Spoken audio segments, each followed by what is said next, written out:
May lihim na sandata ang Ukraine laban sa Russia na hindi mo inaasahan. Ang lihim na sandata ay maring tumukoy sa bagong stealth missile na hindi kayang makita o pabagsakin ng depensa ng himpapawid ng Russia. Isang bagong sistema ng depensa sa himpapawid na kayang pabagsakin ng drone at missile ng Russia na mas mahal ng ilang ulit. Maaring naisip mo ang makabagong AI na nagbibigay ng impormasyon sa labanan na tumutulong sa mga komandante ng Ukraine na makita agad ang sitwasyon bago pa makapagbukas ng vodka ang mga kalabang Ruso. Lahat ng mga sistemang yon ay ginagawa na. Pero ayon sa isang retiradong mataas na general ng US, ang lihim na sandata ng Ukraine ay mas simple at mas malalim pa. Pag-angkop.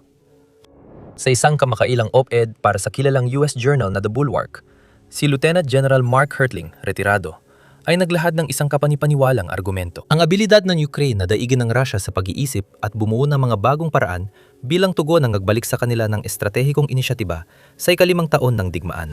Narito kung paano sinusuri ni Hertling ang sitwasyon at ang kahulugan nito sa resulta ng labanan. Si Hertling ay hindi karaniwang eksperto na basta nakaupo lang. Siya ang commander ng US Army Europe noong 2011 hanggang 2012. Pinamunuan din niya ang 1st Armored Division sa Germany, isang multinasyonal na dibisyon ng North Forces nung surge sa Iraq mula 2007 hanggang 2009. Alam niya ang Eastern European Theater at kung paano isinasagawa at napapanalunan ang mga digmaan sa operasyon at estratehiya. Ginagamit niya ang malawak niyang karanasan bilang batayan ng argumentong ito. Maraming dahilan kung bakit nabawi ng Ukraine ang estratehikong inisyatiba. Ngunit lahat ay nauuwi sa pag-aangkop ayon sa kanya. Matagal nang kilala na bihira ang mga plano sa labanan na umaayon sa orihinal na plano. Ang konklusyong ito ay mahusay na inilalarawan ng kasabihan ni Prussian Field Marshal Helmut von Moltke the Elder, kahit madalas na maling iniugnay ito kay General Karl von Clausewitz. Ayon kay Moltke, noong 1871, walang planong operasyon na siguradong magtatagal matapos ang unang engkwentro sa pangunahing puwersa ng kalaban. Tangi ang karaniwang tao lamang ang naniniwala na sa takbo ng isang kampanya, nakikita niya ang tuloy-tuloy na pagpapatupad ng orihinal na ideya na pinag-isipang mabuti sa bawat detalye at pinanghawakan hanggang sa huli. Bunga ng pangunahing katotohanan ito, sabi ni Hertling, laging ginugugulan ng matinding pagsisikap ng mga pinunong militar ang pag-iisip kung paano malalampasan ng kalaban at makakakuha ng kalamangan dahil ang digmaan ay hindi kailanman nananatili sa isang anyo. Laging may panig na nadadapa o nagiging kampante na nagbibigay daan sa kabilang panig na makapag-adjust. Nagbabago ang bawat labanan, may dalang oportunidad at panganib ang bagong teknolohiya at may kahinaan ang bawat kalaban. Kaya, malaking bahagi ng tagumpay ay depende kung aling grupo ng commander ang mabilis makaunawa at makaangkop sa pagbabago, agad kalimutan ng luma at hindi akmang palagay, at tumugon bago pa ang kalaban. Kadalasan, nangangailangan ito ng malaking pagbabago sa mga estratehiya at paraan ng pagsasagawa. Isang magandang halimbawa nito ay ang pagtanggap ng Ukraine sa malawakang paggamit ng mga drone sa digmaan upang mapagtagumpayan ang malaking kakulangan nila sa bilang ng tao at mga karaniwang sandata sa labanan, lalo na kung ikukumpara sa Russia. Tulad ng tatalakay natin mamaya, lubos na binago at patuloy na hinuhubog ng hakbang na ito ang digmaan. Pero minsan, kahit ang mga bahagyang pagbabago sa larangan ng impormasyon ay maaring magdulot ng malaking epekto sa kung paano nagaganap ang mga bagay sa harapan. Gaya ng ipinakita ng halimbawang ito. Ayon kay Hertling, nung panahon niya sa Iraq, napansin ng mga commander ng US na kailangang baguhin ang mga salitang ginagamit sa komunikasyon sa US at Iraqi publiko. Sa simula, umasa ang US sa pariralang pagwawagi ng puso at isipan na naging matagumpay noon sa pagkuha ng suporta sa loob ng bansa at sa larangan ng operasyon noong mga nakaraang operasyong militar ng US laban sa mga insurhensya. Sabi ni Hertling, napansin naming ayaw ng mga Iraqi na mga slogan tulad nung Vietnam at ayaw rin nilang maging katulad namin. Mas gusto nilang seguridad, pagiging maasahan at pakikipagpartner. Binago namin ang pananaw namin tungo sa pariralang, pagkakaroon ng tiwala at kumpiyansa kapwa sa mga sundalong Iraqi at mga sibilyan. At ipinakita namin ito sa pamamagitan ng pakikipaglaban sa tabi nila, imbes na magsagawa lang ng mga operasyon nang hindi sila kasama. Malaki ang naitulong ng banayad na pagbabago sa pag-iisip, wika, at operasyon sa pagkamit ng tiwala ng mga Iraqi.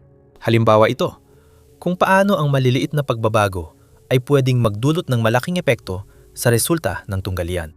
Napilitan din ng US na gumawa ng mas agresibo at kapansin-pansing pagbabago sa labanan kumpara sa orihinal na plano. Dahil ang US ay may hawak na walang kapantay na lakas kumpara sa iba't ibang mga milisya na hinarap nito sa Iraq.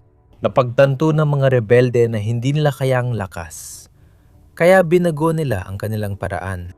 Lumipat sila sa mga asimetrikong taktika na hindi napaghandaan ng US. Gumamit sila ng desentralisadong pag-atake, bomba sa kalsada, at operasyong pang-impormasyon para pahinain ang suporta ng publiko at ang momentum ng mga operasyon. Sa ilang panahon, gumana ang estratehiya. Ayon kay Hertling, nahuli ang mga unang tugon ng US sa patuloy na nagbabagong banta, minsan ay inabot ng ilang taon. Kalaunan, matagumpay na nakaangkop ang mga komander at sundalo ng US at mas pinagsama ang intelihensya sa mga operasyon. Nabuo at ipinakalat ang mga teknolohiya laban sa IED. Naipatupad ang desentralisadong operasyon, elektronikong digmaan, at mas malapit na ugnayan sa lokal na puwersa. Sa huli, ayon kay Hertling, nagtagumpay dahil mas mabilis matuto ang mga puwersang Amerikano kaysa sa kalaban.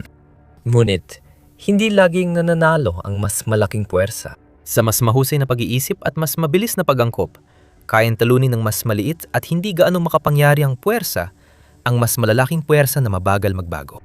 Iyan ang mismong sinabi ni Hertling na nangyayari sa Ukraine. Maraming mga halimbawa sa kasaysayan kung paano ang ganitong uri ng estratehikong pag-angkop ay nagbago ng kalagayan pabor sa mga dehado.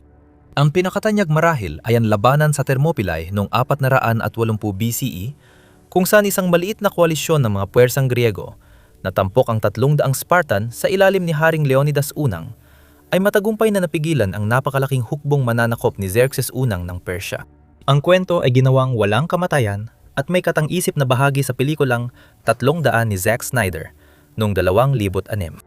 Bagamat natalo sa taktikal na laban ng mga Griego, ang kanilang kabayanihang paglaban ay nagdulot ng malaking pinsala sa mga Persyano, nagbigay inspirasyon sa pagkakaisa ng mga Griego at nagpabagal sa pag-usad ng mga Persyano. Ang pagkaantala na ito ay nagbigay daan sa mga puwersa ng Gresya na muling magtipon na nagresulta sa mga mapagpasyang tagumpay sa labanan sa Salamis at labanan sa Platea na tuluyang nagtapos sa pananakop ng mga Persyano. Kahit libu-libong taon na ang lumipas, nananatili ang bisa ng maliliit at mapag-angkop na puwersang kayang talunin ang mas malalaki kung tamang estratehiya at taktika. At pinatutunayan ito ng mga mas bagong halimbawa. Itinuro ni Hertling ang digmaang Vietnam.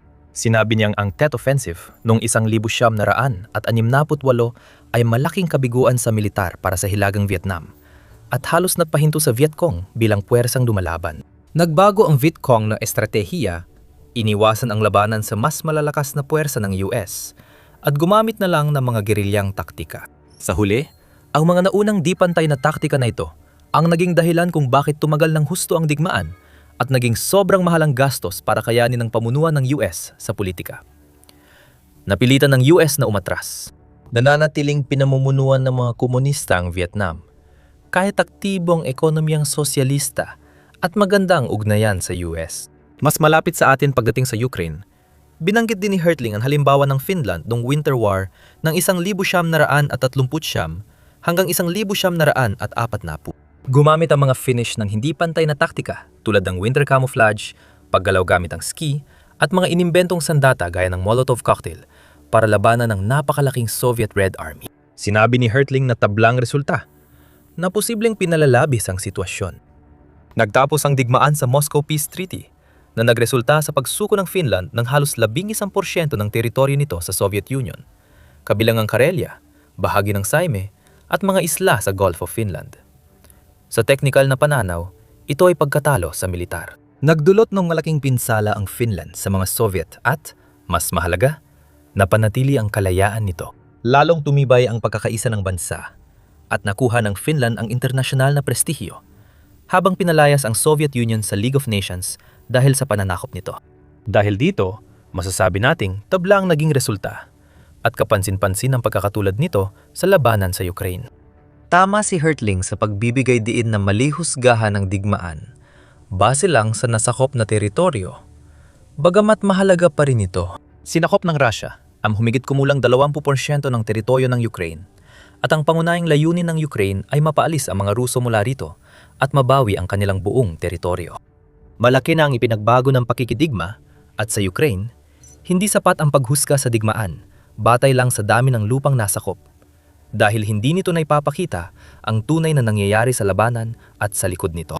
Una sa lahat, maraming bahagi ng frontline sa silangang Ukraine ang hindi tiyak kung alin ang may kontrol. Totoo, malalaking gray zone ang mga ito kung saan mahina o hindi tiyak ang kontrol ng alinmang panig. Ang paglaganap ng FPV drones na may abot na 12-12 ng milya ay nagresulta na hindi na kayang panatilihin ang armored maneuver. Bukod sa ilang bihirang kaso, hindi na gumagamit ng armored vehicles at tangke ang alinmang panig para sakupin ang bagong teritoryo mayon. Kadalasan, nauuwi lang ang mga taktikang ito sa nasusunog na hanay ng sasakyan na ipinapakita ng kabilang panig sa video. Ngayon, mas mainam ang kaunti. Karaniwang sumusulong ang dalawang panig gamit ang maliit na infantry na suportado ng artilyerya at drone. Karaniwan, ang baryong sinasabing hawak ng isang panig ay kadalasang nasa kontrol lang ng ilang sundalo. May tropa pa rin ng kabilang panig sa labas ng mga baryong hawak. Kahit ipinapakitang kontrolado na ito ng isang hukbo sa mga mapa ng labanan. Ang mga taktikang ito ng maliliit na grupo na sinamahan pa ng haba ng mga frontline at kakulangan ng tao sa magkabilang panig ay nangangahulugan na may mga pagkakataon na nakakapasok ng malalim sa likod ng mga posisyon ng kalaban ang kakaunting infantry at nakakapag-ukit ng kanilang pwesto. Dahil sa regular na supply ng drone, kaya nilang panatilihin ang mga posisyon sa loob ng buwan at pinipigilan ng kalaban na makuha ang buong kontrol sa lugar. Ang malawakang paggamit ng mga drone ay nangangahulugan na ang mga frontline ay hindi talaga permanente. Pero dahil din sa mga drone, ang tinatawag na near-rear ay nadadala na rin mismo sa gitna ng labanan. Hindi na uso ngayon ang pagsugod ng hukbo gamit ang column, pagtatayo ng bagong posisyon sa unahan, at pagtiyak sa mga posisyong ito gamit ang tiyak na lohistika at malalayong imbakan. Ngayon, dahil sa satellite, drone surveillance at mga precision strike missile at bala, hindi na kasing ligtas ang near-rear tulad dati. Sa katunayan, para sa magkabilang panig, ang pagpapahina ng lohistika, pag-abala sa command at control, at pagsira ng mga supply sa malapit na likuran ay tila naging kasing halaga na ng pag-atake sa mga sumusugod na puwersa sa unahan. Sabi ni Hertling, mas mabilis at epektibo ang pag-angkop ng Ukraine sa bagong labanan kaysa Russia. Ang paggamit ng mga drone, tumpak na pag-atake, electronic warfare, at pag-atake sa industrial na infrastruktura, kasama ang malalayang parusa ni Pangulong Volodymyr Zelensky, ay nagbigay daan sa Ukraine na mabawi ang inisyatiba sa digmaan. Bilang patunay, binanggit niyang huling pagdatasa ng Institute for the Study of War, ISW. Noong Abril 2026 unang beses, naranasan ng mga puwersang Ruso ang ganap na pagkawala ng teritoryo mula nang salakain ng Ukraine ang Kursk noong 2020. Ngayon, isang mabilis na paalala lang na mag-subscribe sa channel kung hindi mo pa ito nagagawa. Sa The Military Show, nag-a-update kami araw-araw tungkol sa mahalagang kaganapan sa militar at tinatalakay ang kahulugan ng mga ito. Kaya pindutin mo na ang subscribe button para hindi ka mahuli sa mga balita. Depende kung saan ka kumukuha ng balita. Pinagdedebatehan pa ang bilang na yan mula sa ISW. Ang pahayag ng ISW na nabawi ng Ukraine ng nitong 70, 2 square miles ng teritoryo noong Abril, ay malawakang iniulat sa Western at Ukrainian media. Pero sa ngayon, wala pang gaanong independenteng kumpirmasyon tungkol dito. Ayon sa Economist War Tracker, ngayong taon, bahagya pero tuloy-tuloy na nawala ng teritoryo ang Russia sa unang pagkakataon mula Oktubre 2023. Ngunit hindi tinukoy ang lawak. At yun lang. Sa panig naman nila, ibang-ibang ipinapakita ng mga Ruso.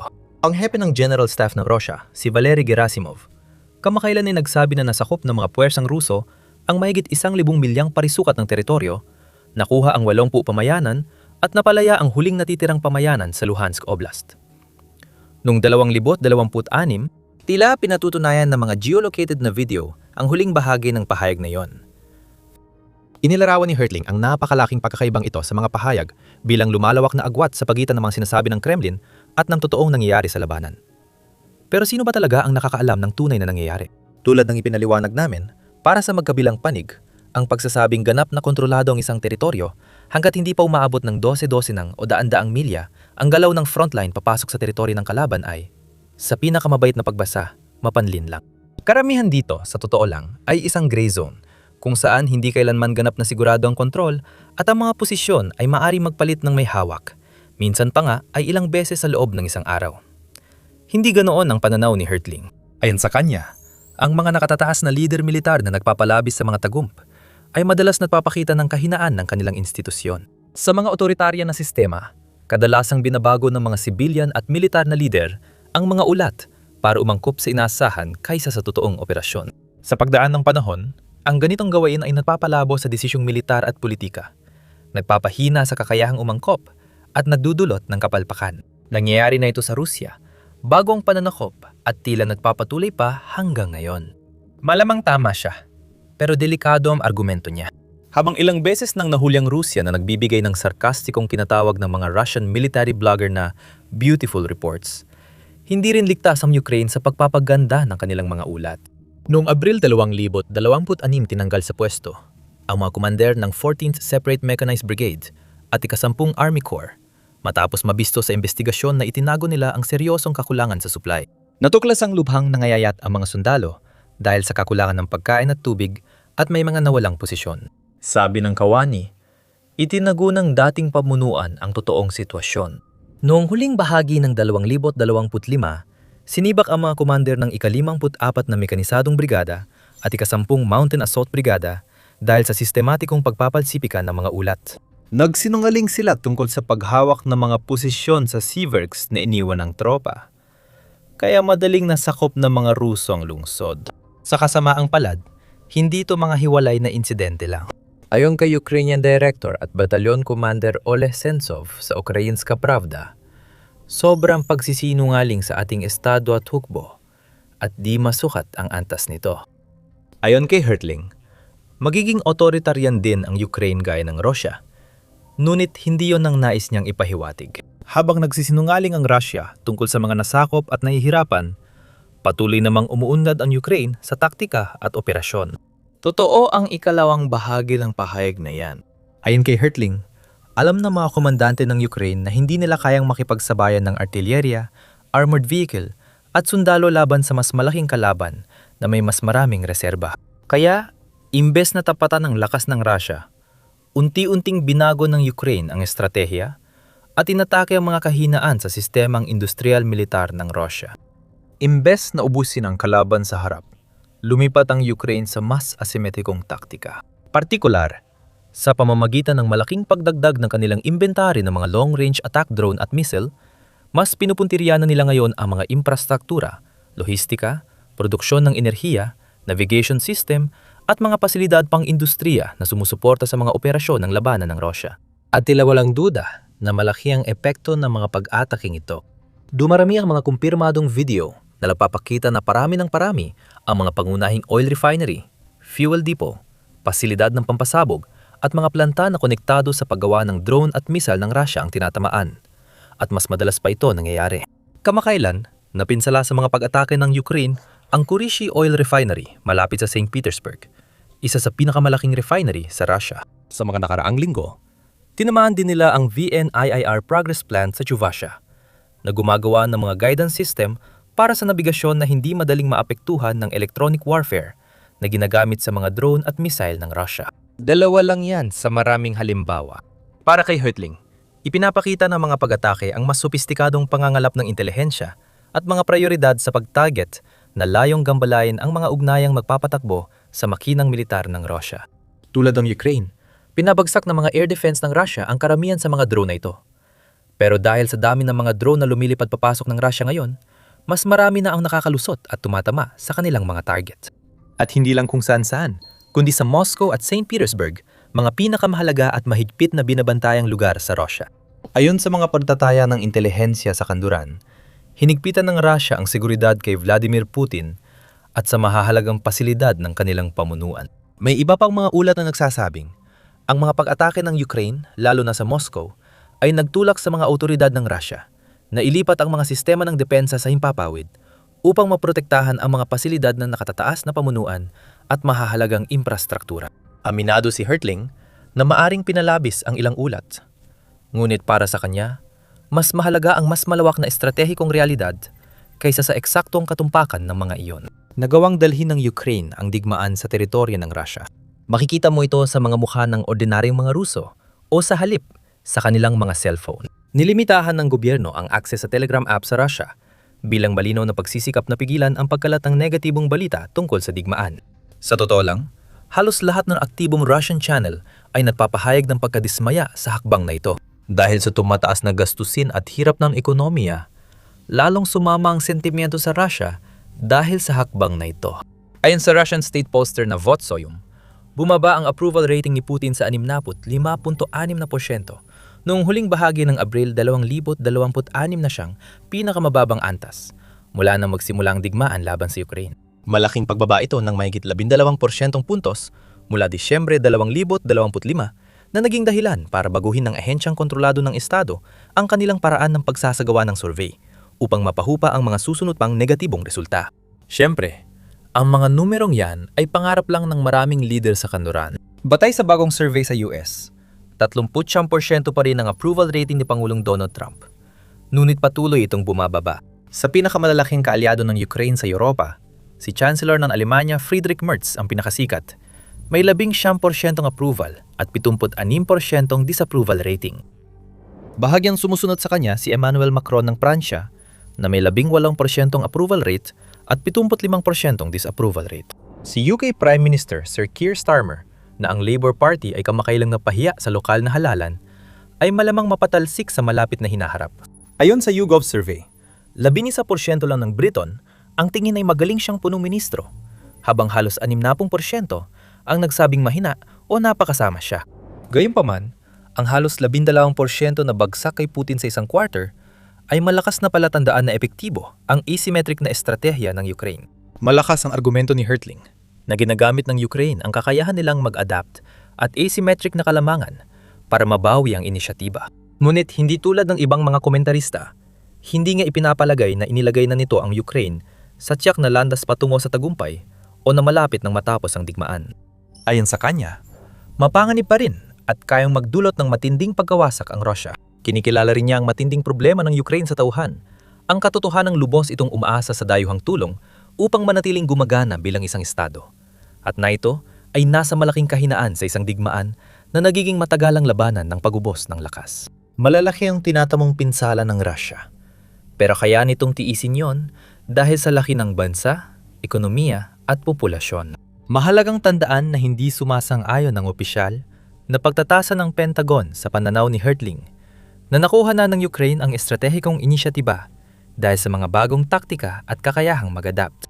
Sa ulat ng Special Inspector General ng Pentagon noong Mayo 2026 sa Kongreso, ukol sa Operation Atlantic Resolve, tinatayang mas epektibo pa rin ang sistema ng utos at kontrol ng Russia kaysa Ukraine. Halos tiyak din na nananatili pa rin ang mas mataas nitong kakayahan na magsagawa ng tuloy-tuloy at mabilis na mga opensibang manyobra at hawak pa rin ito ang kalamangan sa tuwirang putok, lohistika, pagbuo ng puwersa at proteksyon ng puwersa. Nakamit na rin ng Russia ang pagkakapantay sa paggamit ng mga tactical na drone. Bagamat malamang ay nananatili pa rin mas epektibo ang kakayahan ng Ukraine sa tactical at nakatuon sa labanan na intelihensya kumpara sa Russia. Gayunpaman, tulad ng ipinakita ng 300 ng Vietcong at ng matatag na mga Finnish noong ikalawang digmaang pandigdig, hindi laging nangangahulugan ng tagumpay ang lubusang pagwawagi laban sa iyong kalaban sa labanan. Noong simula ng digmaan, kakaunti ang naniwalang matatag pa rin ang Ukraine matapos 4 na taon ng labanan. Ngunit narito ito ngayon, taas noong ipinapakita sa lahat. Gayunpaman, may maliit na tsansa na bumalik sa Ukraine ang kanilang mga hakbang ng masama. Ang lumalalang presyon sa Russia ay hindi nadudulot ng mas maraming panawagang sumuko o patalsikin si Putin. Sa halip, kabaliktaran ang nangyayari dahil mas lumalakas ang panawagan ng publiko at leader para sa mas matinding aksyon laban sa Ukraine. Dahil patuloy ang debate sa kakayahan ng Russia sa karaniwang armas para sa ganitong atake, lumalabas ang posibilidad na gumamit sila ng mas mapanganib na taktikal o estratehikong sandatang nuklear. Lalong lumalakas ang banta araw-araw. Posibleng burahin ng digma ang nuklearang mga sentro ng Ukraine at gawing hindi tirahan ng buong teritoryo nito, pati malaking bahagi ng Europa, Russia at US. Pero kung maiwasan ito, malaki ang posibilidad ng matibay na paglaban at husay ng Ukraine Sa pag-aangkop ang siyang magliligtas sa kanilang soberanya, dignidad, at kinabukasan, tulad ng sinasabi ni Hertling. Patuloy naming iulat ang mga kaganapan habang nagbabago ang sitwasyon. Mabilis magbago ang digmaan araw-araw. Kung gagamit ng nuclear ang Russia, panuorin ang video tungkol sa pinakaligtas na lugar sa US na pwede paghintayan. Salamat sa panonood.